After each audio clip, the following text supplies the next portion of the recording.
1888년 에든버러의 한 욕실에서 경찰이 발견한 건 끓는 물 속에 잠긴 시체였습니다. 피부는 랍스터처럼 붉게 익어 있었고 금속 파이프는 열기에 녹아내려 있었죠. 이 남자가 원했던 건 단 하나, 따뜻한 목욕이었습니다. 깨끗해지고 싶다는 인간의 가장 기본적인 욕망이 도리어 그를 죽음으로 몰아넣은 겁니다. 우리가 당연하게 누리는 수도꼭지, 욕조, 비누 한 장, 이것들이 얼마나 많은 피와 죽음 위에 세워진 건지 오늘 그 잔혹한 역사를 낱낱이 파헤쳐드리겠습니다. 19세기 런던으로 한번 가보겠습니다. 산업혁명이 터지면서 농촌 사람들이 일자리를 찾아 런던으로 몰려들었는데 도시 인프라가 그 인구를 감당할 수준이 전혀 아니었다는 거죠. 상하수도 시스템은 중세 때랑 별반 다를 게 없었고 물은 턱없이 부족했습니다. 그러니까 물을 구하려면 여성들이, 심지어 어린아이들까지 무거운 양동이를 들고 거리에 공동 펌프까지 직접 걸어가야 했습니다. 한겨울엔 그 펌프가 꽁꽁 얼어붙어서 새벽부터 망치로 얼음을 깨야 겨우 물 한 통을 얻을 수 있었죠. 그렇게 힘들게 구한 물을 데우는 석탄값도 만만치 않았습니다. 그러니 온 가족이 한 번 끓인 물을 버리지 못하고 순서대로 돌려 쓴 겁니다. 아버지가 먼저 씻고 어머니가 씻고 아이들이 씻고 나면 물은 이미 새까맣게 변해 있었죠. 바닥이 보이지 않을 만큼요. 그 마지막 물에 아기를 씻기다가 실수로 아기까지 버릴 뻔했다는 일화. 혹시 들어보셨나요? 목욕물 버릴 때 아기까지 버리지 마라는 관용구가 바로 거기서 나온 겁니다. 웃자고 하는 말이 아니라 당시 런던 노동자 가정의 현실이 그대로 담긴 표현이었던 거죠. 노동자들이 그 모양이었으니 중산층은 좀 나았을까요? 딱히 그렇지도 않았습니다. 물 자체가 부족한 건 마찬가지였거든요. 중산층이 쓰던 욕조가 뭔지 아세요? 힙 욕조라고. 말 그대로 엉덩이만 겨우 담글 수 있는 비좁은 통이었습니다. 전신을 담그는 건 꿈도 못 꿨죠.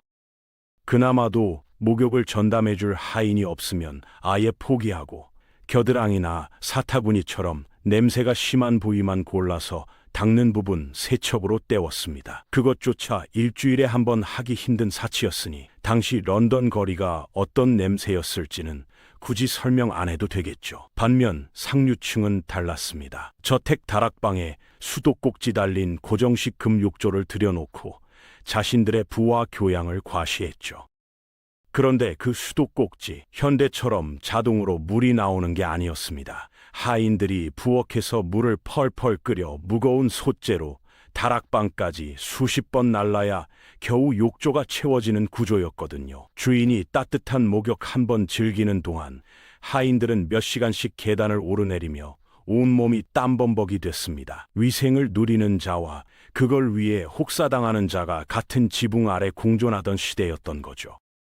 그러자 시장이 움직였습니다. 하인 없이도 혼자서 따뜻한 목욕을 즐기고 싶다는 중산층의 욕망을 노리고 1860년대에 기가 막힌 발명품이 등장했거든요. 욕조 바닥에 가스 버너를 직접 붙여버린 겁니다. 벤자민 모한이 개발한 이 가스 욕조 아이디어 자체는 혁신적이었습니다. 하인도 필요 없고 물을 따로 데울 필요도 없으니까요. 중산층은 열광했죠. 그런데 이 물건에는 치명적인 결함이 하나 있었습니다. 온도 조절 장치가 아예 없었던 겁니다. 버너를 켜면 물이 계속 뜨거워지는데 멈추는 기능이 없었던 거죠. 욕조 안에 몸을 담그고 있다가 수온이 통제 불능으로 치솟으면 사용자는 그대로 산채로 삶아졌습니다. 실제로 그런 사고가 한두 번이 아니었어요. 여기에 또 다른 문제가 겹쳤습니다. 런던의 욕실은 환기가 거의 안 되는 비좁은 공간이었는데 가스 버너가 타면서 내뿜는 연소 가스가 그 안에 가득 차버린 거죠. 목욕하다 가스에 질식해 의식을 잃는 사고가 속출했습니다. 1888년 에든버러 사건이 딱 그 경우였어요. 쓰러진 사람을 버너는 모른 채 계속 돌아갔고 물은 펄펄 끓어올랐습니다. 경찰이 발견했을 땐 피부가 익어 있었고 금속 파이프마저 녹아내려 있었죠. 깨끗해지려다 목숨을 내놓아야 했던 시대였습니다. 목욕이 이쯤 되니까 사람들이 아예 씻기를 포기하기 시작했습니다. 대신 선택한 방법이 뭔지 아세요? 향수였습니다. 몸 냄새를 없애는 게 아니라 그냥 덮어버리는 거죠. 그런데 당시 런던에서 냄새는 단순히 위생 문제가 아니었습니다. 그 사람의 도덕성과 계급을 판단하는 잣대였거든요. 냄새가 나면 하층민이고 향기가 나면 교양 있는 사람이라는 공식이 사회 전반에 깔려 있었습니다. 그러니 상류층 남성들은 베이럼 향수를 온몸에 뿌리고 여성들은 라벤더와 장미 향수를 짙게 발라 자신의 지위를 증명하려 애썼죠. 고급 호텔이나 기차 1등 칸에서는 향수를 뿌리지 않아 냄새가 난다 싶으면 아예 입장을 거부당하기도 했습니다. 30대의 재봉사 메리를 한번 떠올려 보세요. 하루 종일 공장에서 일하고 집에 돌아와도 물 한 양동이 데우기가 버거웠던 여성입니다. 그녀가 선택할 수 있는 건 베이킹 소다를 겨드랑이에 문지르거나 저렴한 향 파우더를 뿌리는 것뿐이었죠. 비싼 겉옷이 땀으로 망가지는 걸 막으려고 겨드랑이에 두꺼운 천 조각을 덧대기도 했습니다. 드레스 실드라고 불리던 그것, 지금의 땀패드 같은 거였는데 속옷을 여러 겹 껴입는 것도 같은 이유에서였습니다. 냄새가 새어나가지 않게 막아보려는 안간힘이었던 거죠. 냄새를 향수로 덮는 것도 모자라 이번엔 피부까지 바꾸려는 욕망이 터져나왔습니다. 당시 런던에서 창백한 피부는 단순한 미적 취향이 아니었거든요.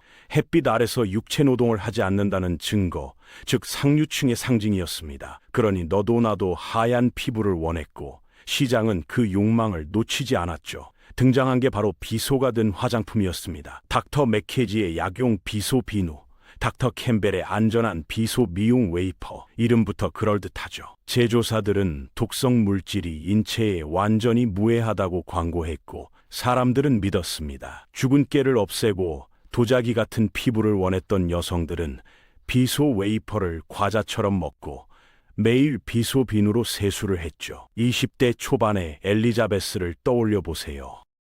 사교계에 나가고 싶었던 그녀는 매일 아침 비소 비누로 얼굴을 씻고 웨이퍼를 한 알씩 챙겨 먹었습니다. 처음엔 피부가 좀 맑아지는 것 같았죠. 그런데 몇 달이 지나자 머리카락이 한 움큼씩 빠지기 시작했습니다. 피부엔 흉측한 혹이 돋아났고 얼굴빛은 핏기 없는 녹색빛으로 변해갔죠. 아름다워지려던 얼굴이 시체처럼 변해가는 동안 비소는 체내에서 조용히 신경계와 신장을 갉아먹고 있었던 겁니다. 그런데 이 비소 열풍에 불을 제대로 지핀 사람이 있었습니다. 1851년 스위스의 한 의사가 소량의 비소를 꾸준히 먹으면 면역력이 생기고 눈이 반짝이며 피부가 아름다워진다는 보고서를 발표한 겁니다. 황당하죠. 더 황당한 건 그 의사 본인이 보고서 안에 결국엔 신체가 쇠약해진다고 경고까지 써놨다는 겁니다. 그런데 사람들은 앞부분만 읽었습니다. 뒷부분은 무시했죠. 미에 대한 집착 앞에서 경고문 따위는 눈에 들어오지 않았던 겁니다. 문제는 비소가 화장품에서 멈추지 않았다는 거예요. 벽지에도 들어갔고 드레스에도 들어갔고 침구류에도 들어갔습니다. 심지어 아이들 장난감에도 들어갔죠. 당시 사교계를 휩쓸던 에메랄드 그린 색상, 그 화려한 초록빛을 내려면 비소가 필수 원료였거든요. 1850년대 영국 전역에 깔린 비소 벽지만 1억 제곱피트가 넘었습니다. 벽지에서 떨어진 미세한 독성 가루가 공기 중에 떠돌다 폐로 들어갔고 습기를 머금은 벽지에서는 트리메틸 비소라는 독가스까지 뿜어져 나왔죠. 가장 안전해야 할 집 안에서 침대에 누워 잠을 자는 동안에도 사람들은 서서히 독에 중독되어 가고 있었던 겁니다. 도망칠 곳이 없었습니다. 그런데 비소보다 훨씬 더 빠르게, 훨씬 더 많은 사람을 죽인 게 있었습니다. 바로 식수였습니다. 1854년 여름 런던 소호의 브로드 스트리트에서 단 10일 만에 500명이 넘는 사람들이 쓰러졌습니다. 증상은 끔찍했습니다. 격렬한 설사와 구토가 시작되고 발병 후 불과 몇 시간 만에 탈수로 사망했죠. 거리엔 수습하지 못한 시체들이 쌓여갔고 살아남은 사람들은 짐을 챙겨 런던을 빠져나갔습니다.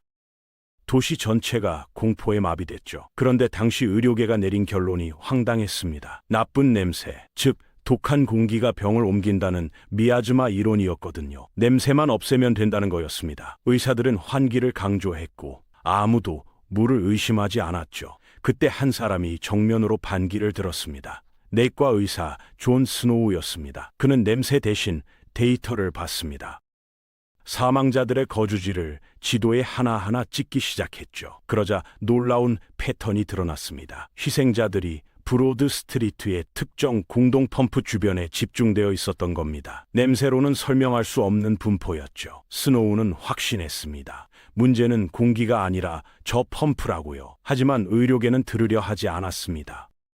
스노우는 포기하지 않았습니다. 증거를 더 쌓아갔죠. 브로드 스트리트 펌프 바로 옆 양조장에서 일하는 노동자들. 그들은 단 한 명도 콜레라에 걸리지 않았습니다. 이유가 뭐였을까요? 그들은 물 대신 맥주를 마셨거든요. 공짜로 제공되는 맥주가 있으니 굳이 펌프 물을 마실 이유가 없었던 겁니다. 또 펌프 바로 옆 빈민 수용소에는 530명이 살고 있었는데 감염자가 고작 5명이었습니다.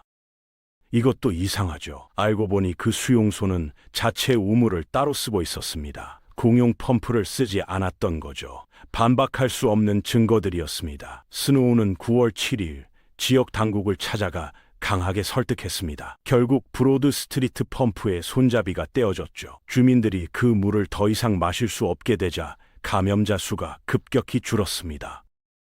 나중에 확인해 보니 그 펌프는 터진 하수구에서 불과 1m 거리에 설치되어 있었습니다. 사람들의 배설물이 그대로 식수로 흘러들어가고 있었던 거죠. 이 정도면 의료계도 인정했을 것 같죠.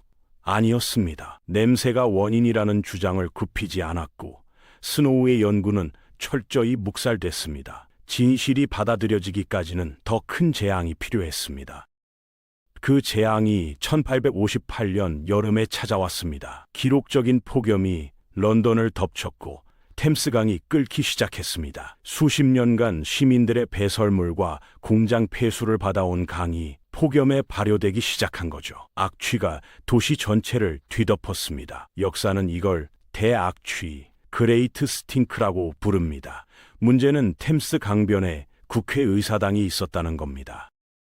의원들이 커튼에 표백제를 적셔 창문을 틀어막았지만 소용없었습니다. 회의실에 들어갔다가 코를 쥐고 뛰쳐나오기 일쑤였죠. 정부를 통째로 옥스퍼드로 옮기자는 말까지 나왔습니다. 바로 그때였습니다. 정치인들이 직접 코로 막고 나서야 비로소 움직이기 시작한 거죠. 토목기사 조셉 바젤제트가 설계를 맡았습니다. 그가 만든 건 총 1100마일에 달하는 거대한 지하 하수도만이었습니다. 런던의 오물을 도시 외곽으로 밀어내는 구조였죠. 이 하수도 혁명으로 콜레라와 장티푸스의 공포가 비로소 수그러들기 시작했습니다. 같은 시기에 또 하나의 변화가 있었습니다. 1853년 비누에 붙던 사치세가 폐지되면서 비누 가격이 폭락했거든요. 1847년 화이트 채플의 문을 연 공중 목욕탕에는 수천 명의 노동자들이 몰려들었습니다. 냄새와 죽음의 도시 런던에서 마침내 대중위생이라는 개념이 뿌리를 내리기 시작한 순간이었습니다. 하수도가 깔리고 나서 런던이 깨끗해졌을 것 같죠. 그렇지 않았습니다. 지하실에 남아있던 20만 개의 재래식 오물 구덩이, 세스픽이 문제였습니다. 이것들이 메탄가스와 황화수소를 끊임없이 뿜어냈거든요. 밤중에 화장실을 가려고 촛불을 들고 접근했다가 지하에 가득 찬 메탄가스에 불이 붙어 화장실째로 폭발하는 사고가 빈번했습니다. 용변을 보러 갔다가 즉사한 거죠. 그런데 이것보다 더 광범위하고 더 조용하게 사람을 죽인 게 있었습니다. 바로 수도 파이프였습니다. 가공하기 쉽다는 이유로 납으로 만들어진 파이프, 그 안을 흐르는 식수에는 현대 기준치의 수백에서 수천 배에 달하는 납이 녹아들고 있었습니다. 1889년 셰필드에서는 납 파이프로 인한 집단 중독이 터졌습니다. 수백 명이 신경계 손상과 전신마비, 정신 이상 증세로 쓰러졌고 아이들은 영구적인 뇌 손상을 입었죠. 이런 환경 속에서 영국에서 태어난 아기 3명 중 1명은 5살을 넘기지 못했습니다. 산업도시 노동자의 평균 수명은 고작 20대 초반이었죠. 가난한 여성들은 가족 옷을 빨 비누를 사려고 자신의 머리카락을 잘라 팔았습니다. 납파이프 규제가 실질적으로 시작된 건 20세기 중후반에 이르러서였습니다. 수많은 죽음을 치르고 나서야 겨우 얻어낸 변화였죠. 가스 욕조에 삶아지고 폭발하는 화장실에 목숨을 잃고 비소와 납에 서서히 중독되어 간 사람들, 이건 먼 나라 기이한 옛날 이야기가 아닙니다. 불과 100여 년 전 그냥 깨끗하게 살고 싶었던 평범한 사람들의 이야기입니다. 오늘 우리가 아무 생각 없이 트는 수도꼭지, 당연하게 쓰는 비누 한 장, 냄새 없는 깨끗한 화장실, 이것들은 결코 그냥 주어진 게 아닙니다. 수십만 명의 죽음과 피나는 투쟁 끝에 겨우 쟁취해낸 것들이죠. 그리고 지금 이 순간에도 전 세계 수억 명은 19세기 런던과 다를 바 없는 환경에서 살아가고 있습니다. 우리가 누리는 일상이 얼마나 소중한 것인지 오늘 하루만큼은 한 번쯤 떠올려 보셨으면 합니다. 여기까지 오늘 준비한 영상은 끝났습니다. 다음 시간에 다른 영상으로 찾아뵙겠습니다. 감사합니다.